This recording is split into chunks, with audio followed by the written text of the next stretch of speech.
Okay, thanks, Chantal. Thanks to the organisers for this opportunity to talk. Thanks also to Anna and John for very good talks covering an introduction to aquaculture and gene editing in aquaculture. So I'm going to talk about commercial scale gene editing in aquaculture, opportunities and challenges. First, a little bit about Benchmark Genetics, the company I'm working for. So we run breeding programs for Atlantic salmon and white-leg shrimp. As you said in the introduction, you can see on the map some of the countries we have our breeding nuclei and multiplication centers. We have 3 separate breeding nuclei for Atlantic salmon, 1 for white-leg shrimp, and we also run genetic services, breeding program management, and genotyping services for various other aquaculture species around the world, and those are some of the countries in orange. At the moment, approximately 30% of the global salmon genetics or egg supply is coming from our breeding programs. So yeah, I guess in this talk you're going to hear some things that you've already heard, but no harm in repeating the message. It's great to work in aquaculture breeding because they have several characteristics that are very favorable for genetic improvement.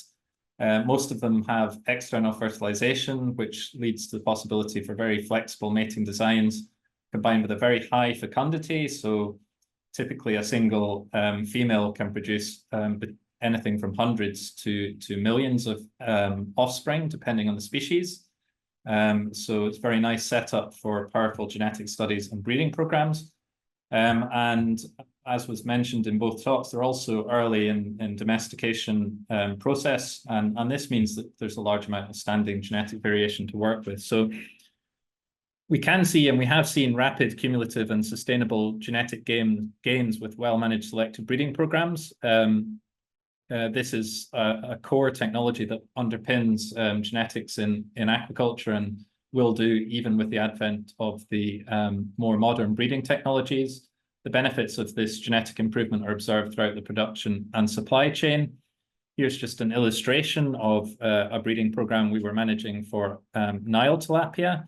This is the distribution of growth breeding values in the F0 generation. And we can see that distribution of growth breeding values as we go through 12 generations of selection, which in Nile tilapia is about 12 years. And a key point, well, 2 key points. One, we've made quite profound changes to the fish in that process. So it's on average over double the size. And we maintain the genetic diversity. So these breeding programs have longevity. At the moment, our main levers on genetic improvement through the breeder's equation are on selection intensity and selection accuracy. And a lot of the work in the past decades has been focused on genomics, which has really helped us improve our selection accuracy and introduce new traits. But now I think we're moving into an era where with new reproductive and gene editing technologies, we start to have new opportunities impacting on other aspects of the breeder's equation as well, which I'll come to in the talk. Growth is quite a simple trait to select for in an aquaculture breeding program.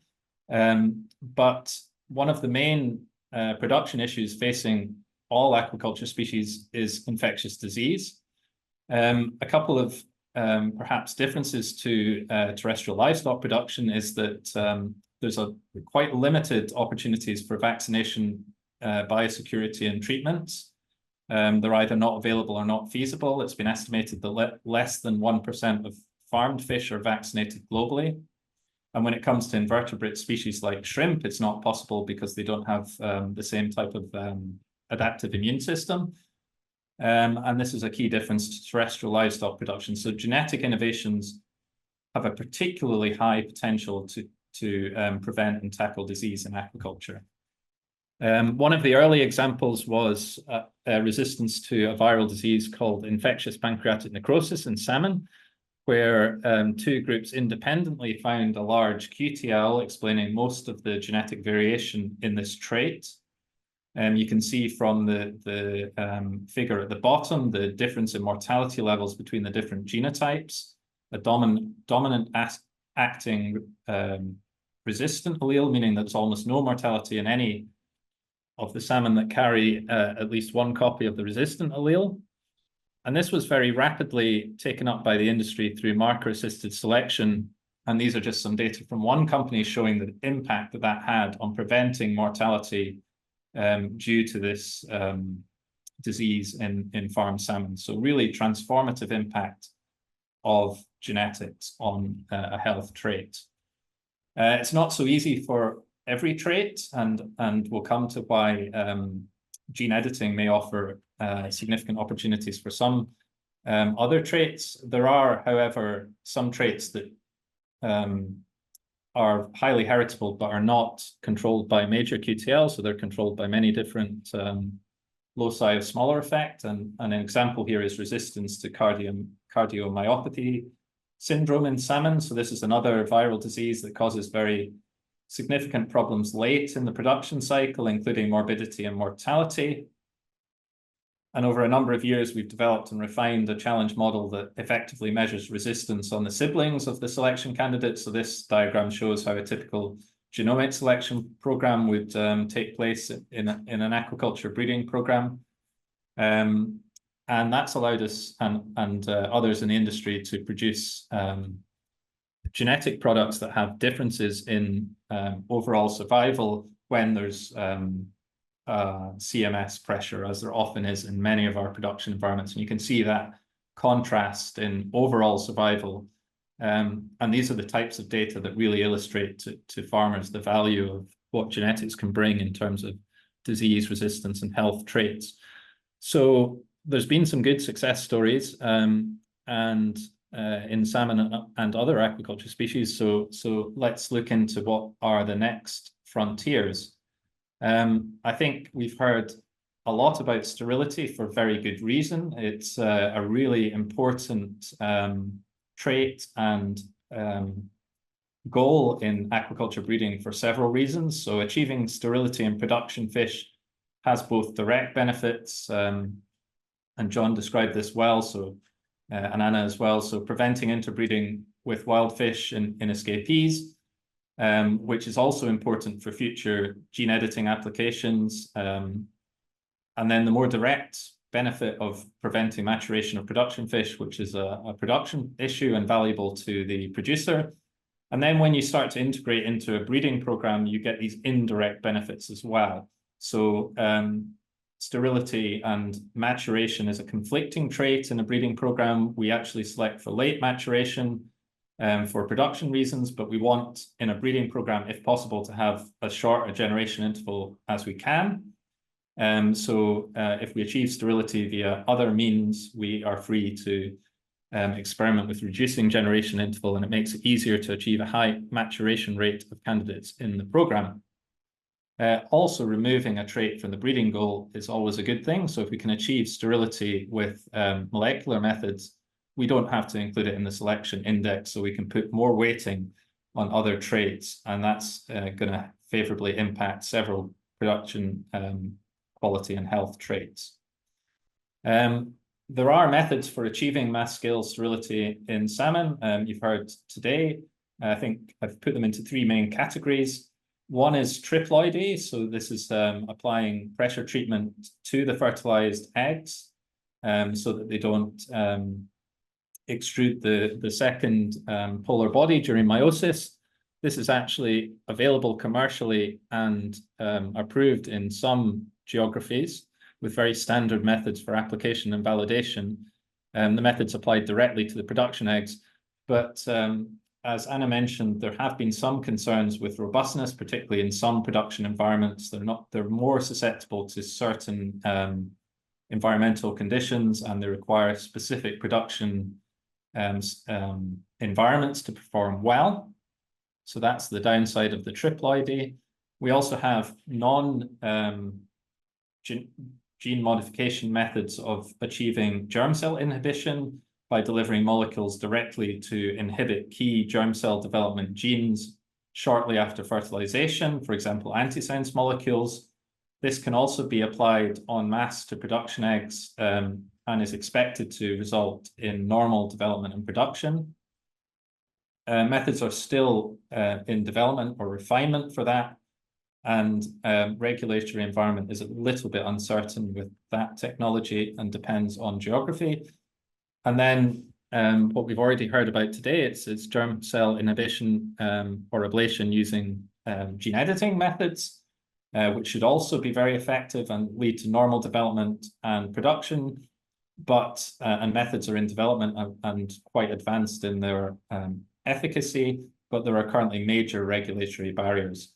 There's also the issue to resolve of the fact that a sterile edit is introduced into the germline, so you need to find a way of achieving sterile production fish while maintaining the fertility in your breeding line. We put a lot of effort into this area at the moment. Part of the reason for that is because of the regulatory environment around gene editing at the moment being quite a major issue, as we'll come on to. However, gene editing in aquaculture species is a very exciting and very promising area. You don't need to hear these points because you know them already. In most species, it's been performed successfully using microinjection on an experimental scale. Methods for mass delivery are in development, and some are showing promising results. There is the issue of mosaicism to be tackled, and that's a technical issue to resolve. And you've seen directly from the horse's mouth today about the results of some excellent studies that have looked into using gene knockout to develop important and valuable traits in salmon. But it's not just salmon. Gene editing has now been applied in a very wide variety of aquaculture species, primarily in research and development projects and primarily as proof of principle. This figure is, I believe, skewed a little bit by the inclusion of model organisms in there, such as zebrafish and medaka. But you see that a lot of the studies are focused on reproduction and development, as well as pigmentation growth and to a lesser extent, disease resistance. And in terms of species, I think a lot of the commercially applicable work has been performed in, for example, salmonids, such as Atlantic salmon, rainbow trout, as well as cichlids, such as Nile tilapia. And we heard a little bit already about the available and approved gene-edited commercial aquaculture products.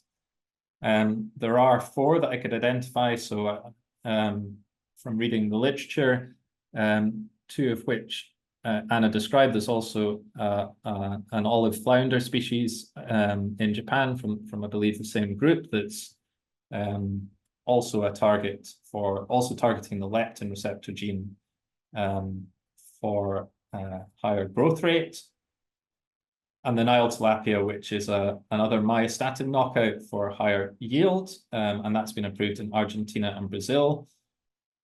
An important point about these is none of them are mainstream, so they're in niche markets. I'm not sure if the Nile tilapia has been farmed in Japan. As mentioned, it's in land-based facilities and on quite a small scale.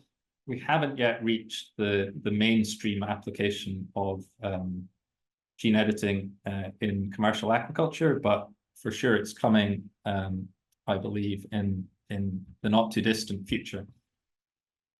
Because it is a game changer for future performance. We know that our existing technologies can take us so far and have been very successful, and we shouldn't forget that. Gene editing is not going to be a replacement for that, but it is an important supplement that we have to really consider how we can utilize these technologies to improve our genetics in aquaculture. I think disease resistance is an important trait to focus on. It's not the only one that fits this bill, but I think it's a good trait for a number of reasons. Firstly, it causes severe economic and animal welfare impact and environmental impact. So achieving disease resistance is not just beneficial in terms of the economics and the profitability, but also has concurrent positive impacts in terms of animal health and welfare and reduced environmental impact. Some of the early successes in livestock, I think the PRRS resistant pig, which I'm sure you've heard about to a large extent at this conference. And before is giving precedent, and I think salmon equivalents will follow. And in terms of our own company's sort of strategy for how we focus on gene editing, we've been focusing on identifying gene editing targets as one pillar. So that's mainly through collaborative research with universities and research institutes. And we've developed gene editing, promising gene editing targets for 3 diseases so far. So infectious salmon anemia virus, pancreas disease, and sea lice from ongoing R&D programs. So those have been developed, but another key component of making gene editing a commercial success is integrating the technology into a commercial breeding operation, because gene editing technologies are very disruptive technologies. So we focus on scalable delivery methods. How do we integrate these technologies into a breeding program in terms of generating gene edited products en masse? And then also on achieving an appropriate and permissive regulatory environment.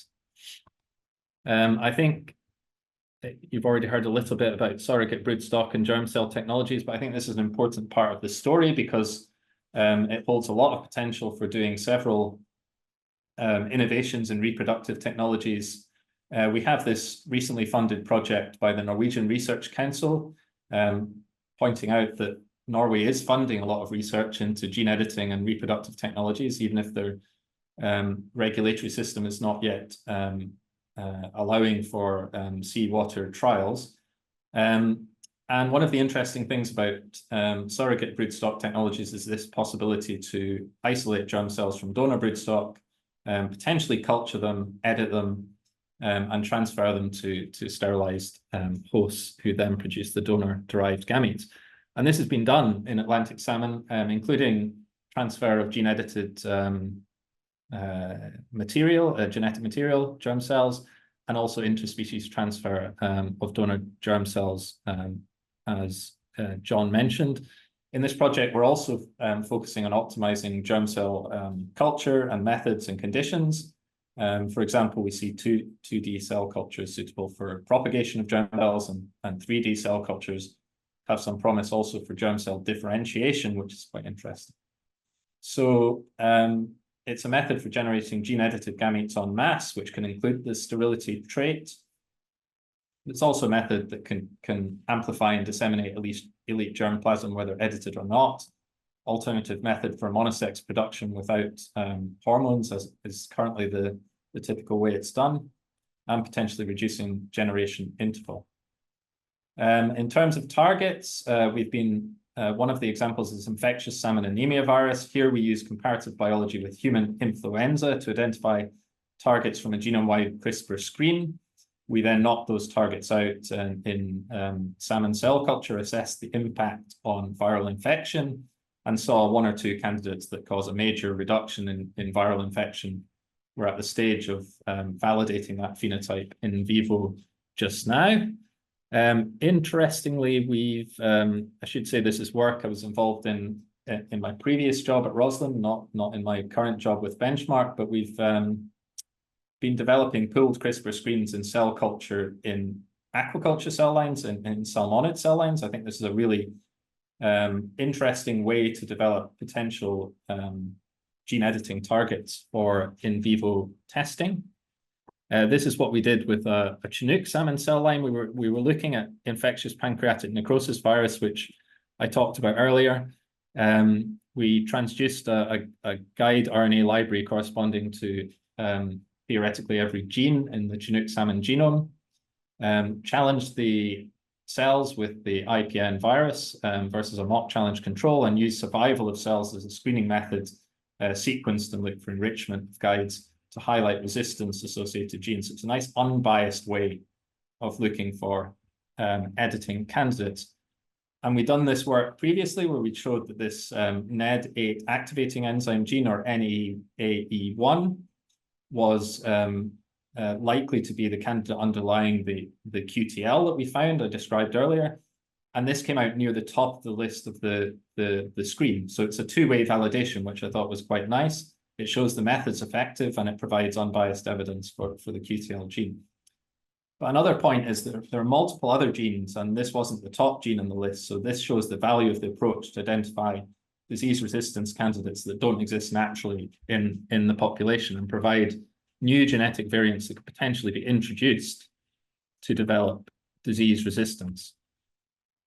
And finally, on the technical projects, we're also involved in a major consortium project looking at the transfer of resistance to sea lice between species. So there's a coho salmon and one or two other Pacific salmon species have a sea lice resistant phenotype. And this study involved a very detailed comparison of the host response to sea lice between coho salmon and Atlantic salmon in the early days post-attachment of the lice, and using both single cell sequencing and protein interaction approaches identified targets that have now been used to generate gene-edited lines that are currently being phenotyped using lice challenge experiments. This is seen in the industry, I believe, as something of a holy grail, because the impact of sea lice on the salmon industry is enormous in terms of treatment costs, and it also has a very significant impact in terms of animal welfare and also environmental impact. So it would be an ideal trait introduced by gene editing. And then I finish with a couple of slides on thoughts on implementation and regulation. I think we've heard from all the talks today that gene editing has a transformative potential to tackle major production, health, welfare issues and environmental issues in salmon farming and other aquaculture species. But what are the risks we need to consider from a, let's say, a scientific standpoint? There's the risks of the technology itself. So what's the health and welfare status of the animals undergoing the editing process and their offspring?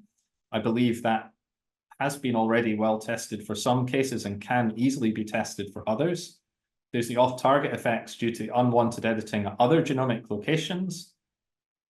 That's something that is of reasonable concern, but it's quite testable, I believe, and quite simple to exclude. And then the other category would be the risk of the unwanted effects of the edit. So let's say pleiotropic effects of the edit. So that we could test by doing thorough trials on the edited product, as Anna and her group have done with the DND knockout salmon. And the other concern is potentially escapees interbreeding with wild salmon, which we've heard a lot about. But we have methods of achieving sterility on a mass scale. And this was the conclusion of Anna and team's paper, that the germ cell-free salmon performed similarly to their wild-type counterparts, but had the clear advantage of never maturing.